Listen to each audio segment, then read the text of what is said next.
And now we're going to switch gears and talk a little Final Four, just over about 48 hours away, Keith, from things tipping off down in San Antonio. Oh, yeah. And to talk with us now about the Final Four, we now welcome in Larry Hawley, who covers sports for WGN and CLTV in Chicago. Larry, we appreciate the time. How are things going tonight? Oh, it's going wonderful, and thank you for having me on. I appreciate it. A lot of excitement around here for Loyola. Certainly something people have been able to get behind, and it's been a lot of fun. It's our pleasure. We're basketball junkies. What can we say? This tournament's been phenomenal. We say this every year, I feel, in general, that this is the best March Madness ever. But truly, as we've talked about, this year it takes the cake. From the unbelievable runs and upsets, obviously, to some of the great games we've had down the stretch, to Loyola-Chicago, Larry, and what this team has been able to do all year long, as they've had a phenomenal season, but the majority of the country has really only heard about them within the last couple of weeks here.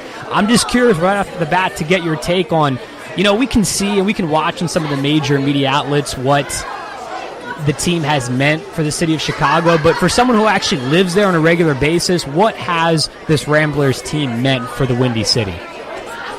Well, I think it's if you look at the kind of the history of basketball around here, and what's happened maybe the last 20 or 30 years, you've had some good things happen, but you haven't had a Final Four run. We had the excitement of Northwestern last year going to their first tournament ever, and then picking up a victory when they got there. But really, other than that, there really wasn't much going on. DePaul had not made the tournament since 2004. Illinois, who is downstate, not really a Chicago team, but has a regional following, has really not been in a dominant place since their 05 run with T, Darren, and Luther. So this is something I think people have really been able to get behind because there are a lot of college basketball fans here. And frankly, outside of Northwestern's run last year, there hasn't been a lot to root for. And kind of, not necessarily out of the woodwork, but a little bit, comes this Loyola team. They captured some people's attention when they beat Florida back in December. They remember Florida was ranked 5th when they upset them on the road, and not only beat them, but pretty much led the entire way. They go through the Missouri Valley Conference season without many hiccups. Their last loss came to Bradley on January 31st, and ever since then they've played really well. And I think when people went into the tournament, they anticipated that Loyola might be able to win a game or two, but to be able to make the Final Four has been something special. And it's been a lot of fun to see people really rally around it. I didn't know how much people would, but people have embraced it. They've embraced the way that they play. It is a very cohesive team. They are a fun team to watch. And then there's other variables, the small school, the Sister Jean. That's kind of made it an exciting thing. And don't forget, this comes during a winter where the Bulls are in a deep rebuild and the Blackhawks are going to miss the playoffs for the first time in 10 years.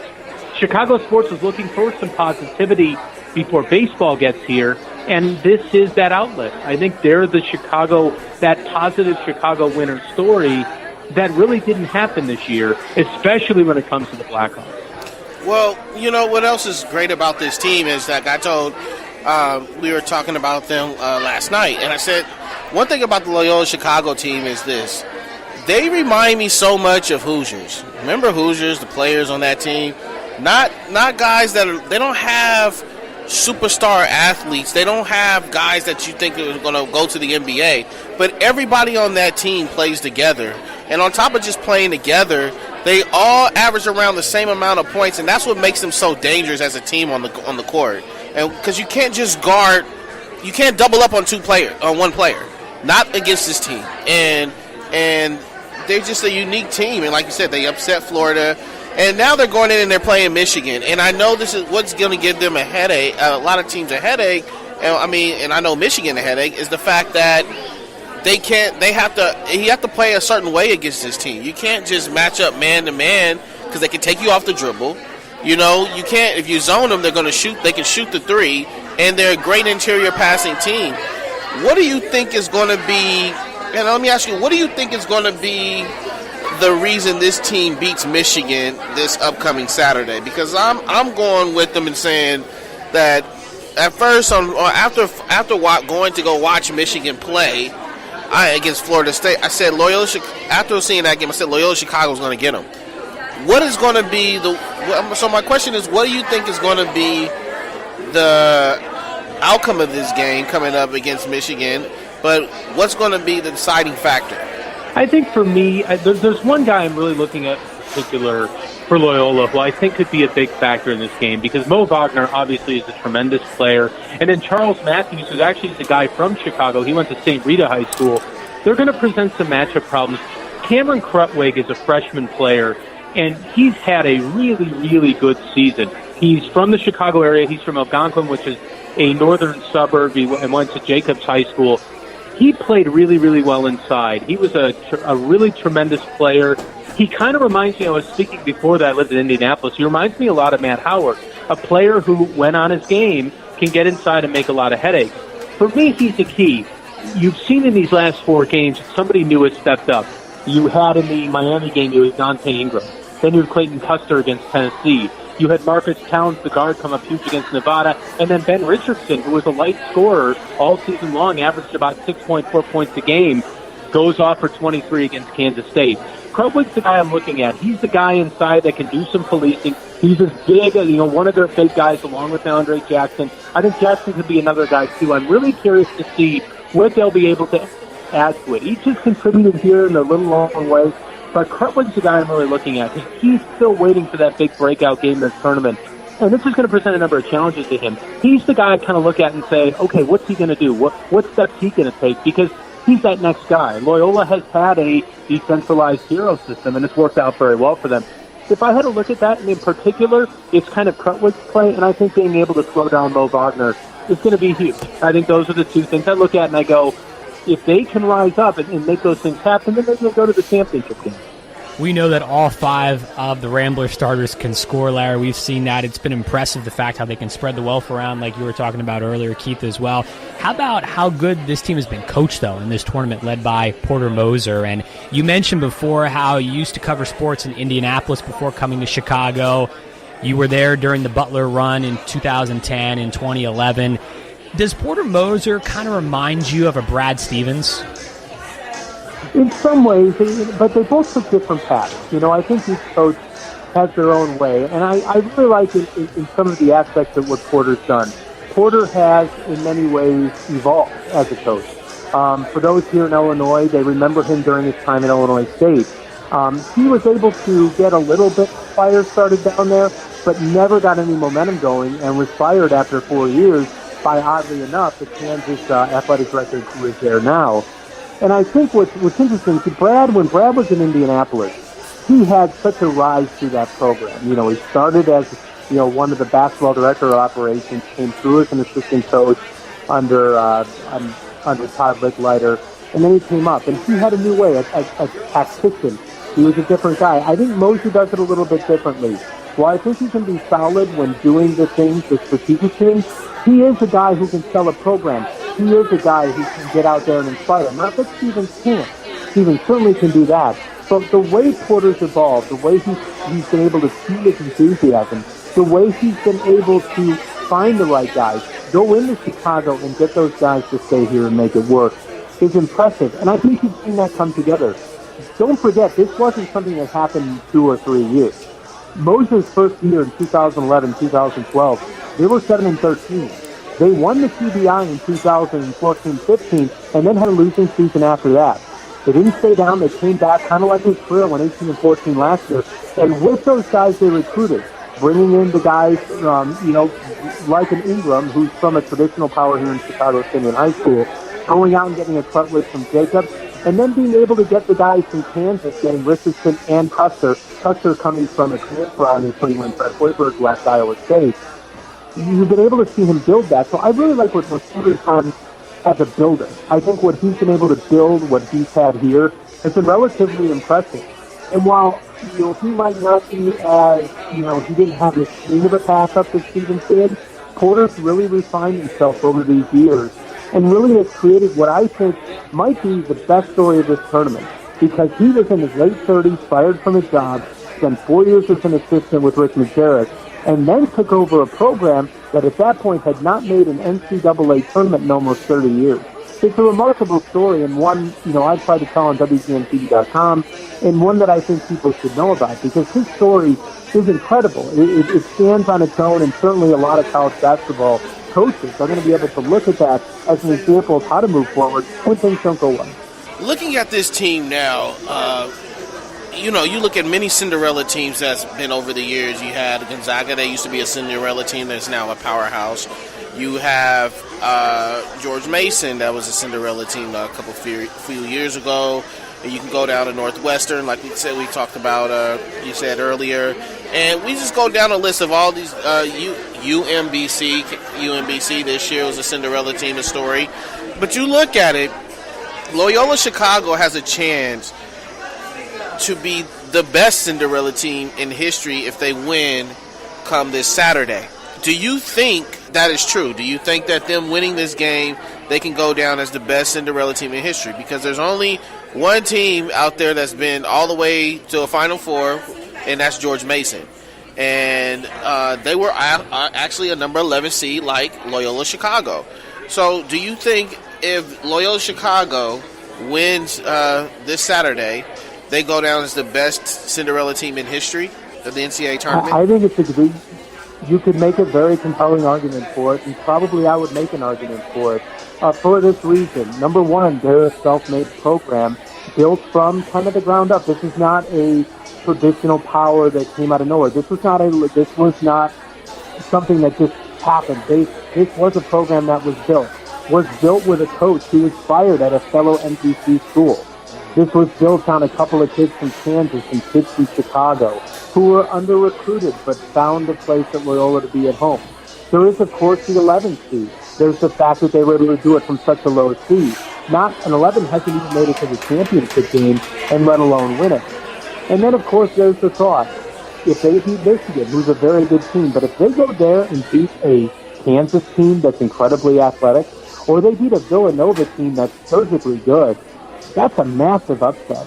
And I think just for all of those reasons, and knowing the kind of team they're built with, and again, don't you factor in. I mean, you want to make sure a lot of folks on the team, but you factor in the sister team, you factor in the Jesuit school, you factor in this true kind of David versus Goliath feel, you really do end up with a true Cinderella. Now, there's going to be teams, I think the 1985 Villanova team, the one that won the championship from the 8th seed, is going to get a lot of arguments. And don't forget, in that championship game, they beat the defending champions and arguably one of the best college basketball players in history in Patrick Ewing. So you're going to have that going there. But I would have to say that they would have to be up there. I would say if they're not first, they're probably second. If somebody else comes through, they're probably third. But I can make a very compelling argument with their seed, with how they were built. And also remember, in this year of college basketball, full of controversy, to have them win could arguably be one of the greatest tournament stories of all time. Larry Hawley joining us from WGN and CLTV in Chicago, talking about the Final Four, the Ramblers taking on Michigan in the first semifinal on Saturday. And, of course, you have the Blue Bloods. Kansas and Villanova will be the nightcap. Let's get down to brass tacks now, Larry. Let's talk about Sister Jean and the effect that she's had on the team and the whole country at this point, and possibly a large portion of the world, and what she has meant to the team. And obviously, this is not her first year. She's been with the team for a very, very long time. The fact that she was a part of the school in 1963 when they won their last championship is amazing in itself. Just your take on living in Chicago and really witnessing all this firsthand, and the Sister Jean effect, if you will, and the true effect it really has had on this team. I think Sister Jean is the face of this run. I think for anybody who doesn't follow basketball or follows the tournament sort of, on the periphery, Sister Jean's the first thing you notice. But to understand Sister Jean, I think the one thing, because you kind of get to meet some Loyola people here over the past few weeks, one thing you have to understand about Sister Jean is not just her impact on the basketball team, but her impact on the school. There was a writer for the Chicago Sun-Times, Madeline Penny, who said that she talked to Sister Jean all the time. There was a producer here at WGN, she talked to Sister Jean all the time. Sister Jean is Loyola. She is the representative, the face of not just the basketball team, but the entire school. She is a person that you could turn to for advice. She is a person that would make sure things were kept in order at Loyola. Anything from making sure people get on the right buses to getting the lines right at certain events. Sister Jean was that person. She was that person that you could talk to if you were struggling. That's what I've heard from people at Loyola, and that's not basketball players. She is a representative of this school, this Jesuit school that's been here in Chicago for a very, very long time. And it's easy to gravitate towards something like that. Again, this has been a very negative year in college basketball. And you're looking at someone who's an extremely positive person who not only is front and center with that basketball team, but has been front and center with the entire university. And it's something easy to rally around. It's easy to see her. She's been visible. She's been on the court when they've won games. She's been visible in the prayer circles before games. And she's someone that you can look up to and say she is somebody who is positively contributing both in college athletics and also in the university as a whole. It's a very easy story to get around. In fact, you could argue Sister Jean is the most popular person on this team. That might not be fair. Oh, yeah. Absolutely. But you can make that argument that she is engaged in this run. And it's impressive. And that's what it is. Sister Jean is genuine. In a college basketball year where you see a lot of things that just don't. And people easily gravitate to that, especially here in Chicago. Well, you're absolutely right because, after the win against, oh my God, I'm going blank right here. After the win against Kansas State, Atlanta Falcons tweeted out that they want to keep Sister Jean. Can Sister Jean stay in Atlanta with them? So, the Ramblers better be careful, man, because Sister Jean may be an Atlanta Falcon after this, But with that also said, though, back to I wanted to ask you in terms of matchups. Let's say Loyola-Chicago beats Michigan this Saturday. Who does Loyola-Chicago want to see in the national championship and why? Do they want to see a Kansas or do they want to see a Kentucky? I'm sorry, a Kansas or Villanova. I'm sorry, or a Villanova. Man, no, that's all right. I mean, there's something about Villanova, and I'm like I said, I went to the University of Illinois. I covered them. I'm a big. I like Bill Self, even though he left, and a lot of people didn't like that. Bill, and I think he would bring a very athletic team against Loyola. There's something about Villanova and the Jay Wright team, and also Jalen Brunson. Jalen Brunson is a Chicago area guy. He went to Stevenson High School here, and was the Mr. Basketball for the state before he then eventually went out to Villanova. There's something about that team, and with Bridges there too, there's something about that team that really scares me, especially the way that they turned it up against Texas Tech and the way that they played all year. I would say I think they're both difficult, but if Villanova gets there, which I kind of think they will, that's going to be a hell of a matchup because Brunson's an elite player, Wright is an elite coach, and they are a finely tuned machine. I use the same surgical. That's how those teams get when they're together and they make it work. I would say probably Kansas. That's not saying it's any easier because I think Villanova is a nightmare for any team that faces it. Jay Wright may be the best coach in America right now. You bring up a great point, Larry. At this point, I look at it like this. The Ramblers, if they are fortunate to win against Michigan on Saturday, if I'm a player on the team, if I'm on the coaching staff, I don't think it really matters, personally. I think it's the mentality of bring it on at this point, just considering if they're able to make it to the championship game on Monday night, no one in the world thought they'd get to that point. They obviously would be playing with house money in a sense, obviously, and they would be there for the moment. And but with that being said, though, with how they've played, they would be there to win because that's how they've approached each and every one of these games this tournament. So it's going to be a phenomenal atmosphere on Saturday. I can't wait for it personally, and I thought you hit the nail on the head earlier with your point about how in a year in which college basketball has seen a lot of black clouds above it, the Loyola-Chicago run, the Sister Jean effect, you look throughout the whole tournament this year, all the different storylines have really shown everybody the good of college basketball, and to me, that's got to be one of the grand storylines in this entire tournament. Yeah, and it's been amazing. I mean, really, this was unexpected. A Sweet 16 run, you could see, but for them to get this far to the Final Four, you just didn't see it. Like I said, it reminds me a lot of Butler's 2010 run and 11 run, more the 11 run because they were much more of an underdog then.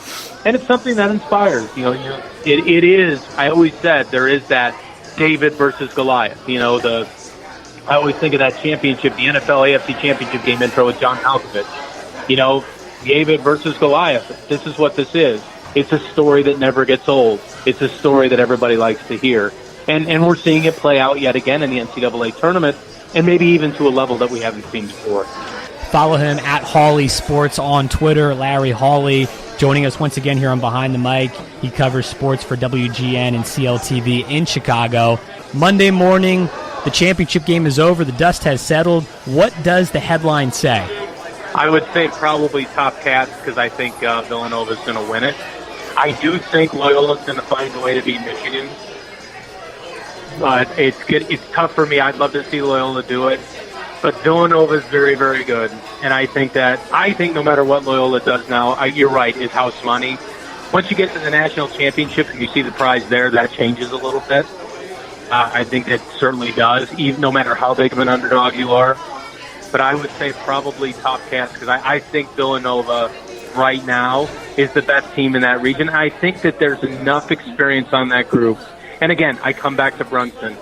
I think that he could be a guy to make that happen. I'd love to see Loyola win. Right now, if I were picking, I would probably say Loyola against Villanova, with Villanova winning probably somewhere in the 5 to 8 point range.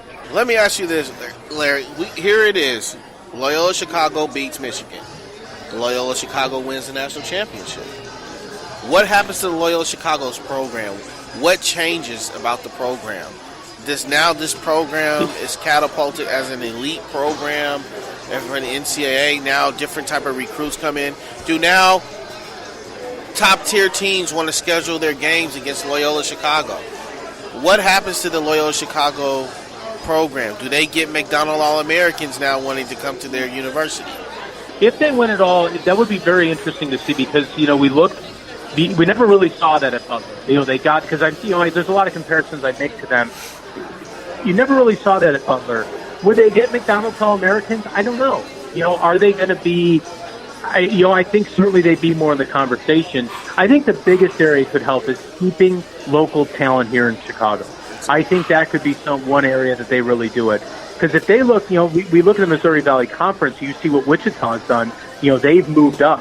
I think certainly you could see more local talent coming in. Are you going to see guys coming from out west? Are you going to see some of the best? I don't know if you'll see that. I don't know if that's going to be the case. What I do know is that Loyola would probably get some significant upgrades as far as in facilities, as far as attention. That's where you would really get something if they wanted. I think they kind of get that now, even by making the Final Four. You never underestimate the power of making a Final Four. Because it has such prestige in basketball, just getting there can be a significant step. It can be. The only time it isn't, and like I said, I went to Illinois. When Illinois went to the Final Four in 2005, that was a 3-year buildup under Bill Self to Bruce Weber to creating almost this dynasty. When they got to the Final Four, it was expected. When they didn't win it, that was a problem, because that was the year it was supposed to happen. And in many ways, the program never recovered. That's a bit of a rare circumstance. This is different. I think if Loyola wins the next 2 games, loses to Michigan, or ends up losing to a Villanova or Kansas in the final, I think the biggest benefits are you get a little bit higher level of a player, but I don't think it changes. I think the culture of a program stays the culture of a program no matter what. What I think you'll see is a little bit of elevated talent, but I don't see this program going Hollywood, if that makes any sense. I don't see it, they're just going big, flashy. I think they keep the same principles. What you may see now, though, is being able to get a higher level of player, especially here in the state, who now sees a viable place to go home and be able to stay and play, similar to how DePaul was able to win back in the late 70s, early and mid-80s, when they were able to attract that local talent to come home and win here. Okay. Are they a level of Gonzaga, though? Can we say that? That's a good program. I think it would take a little bit more. It could be. Gonzaga built with all they had. And don't forget, they started their run, you can go back to the Stocktons way back in the 80s. But you think of their run starting maybe mid-90s. They did all that without ever making a final. So I think Gonzaga could be one of those. That could be a program you look at. I look at the Gonzagas. I look at the Butlers. Like I said, I feel a lot of Butler connection. That's where I would look first. Butler and Loyola are kind of similar, smaller schools. The one thing Butler had, they obviously had the iconic Hinkle Fieldhouse. That's what they have. That's kind of where I could see. They could end up like a Gonzaga, but again, this is 1 year for the first time in 33 years. You can have this 1 year, but you have to build off that success. What I think this could do is give them a shot to build on that success through being able to recruit another level of player while also being able to get some money into the program to allow for some facility upgrades. And in that point, you're able to kind of take it there. But certainly that's the path, the Gonzaga, the Butlers. If you're thinking dream scenario, you're thinking big, that's where you're looking. It's amazing the difference a couple of weeks can make. Larry, we appreciate the time tonight. Both of us are rooting hard for Loyola-Chicago to potentially just not even make the championship game, but to win the whole thing. We think this has been such a magical run and the tournament's been so great, it would only be fitting to see them come out on top. So we shall see. That's why they play the games. But Larry, thanks so much for the time tonight. We appreciate it. Enjoy the rest of this run. Thank you, man. I appreciate it. You guys have a wonderful night and enjoy LA.